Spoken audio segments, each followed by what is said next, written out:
मित्रांनो, आज आम्ही चाललो होतो हम्पी एक्सप्लोर करायला. यावेळेला आमच्यासोबत होते हे सगळे महारथी.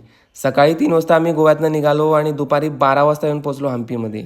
हॉटेलला चेक इन करून असे भारी भारी कपडे घालून आम्ही निघालो आमच्या पहिल्या स्पॉटवरती. असे मोठे मोठे दगड हे तुम्हाला फक्त आणि फक्त हम्पीमध्ये बघायला भेटतील. आमचा पहिला स्पॉट होता विरूपाक्ष टेम्पल. हे मंदिर 7व्या शतकातील आहे मित्रांनो.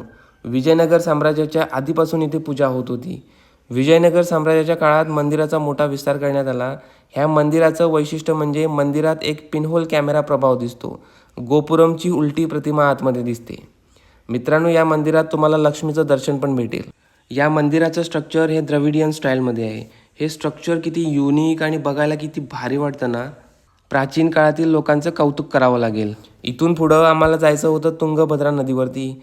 या नदीचं नाव तुंगभद्रा असं पडलं आहे कारण की ही नदी तुंगा आणि भद्रा या 2 नद्यांच्या संगमाने तयार होते. इथं तुम्हाला 500 रुपयामध्ये कोरॅकल राईड पण करता येते आणि या नदीच्या काठी तुम्हाला छोटी छोटी अशी मंदिरं पण पाहायला भेटतील.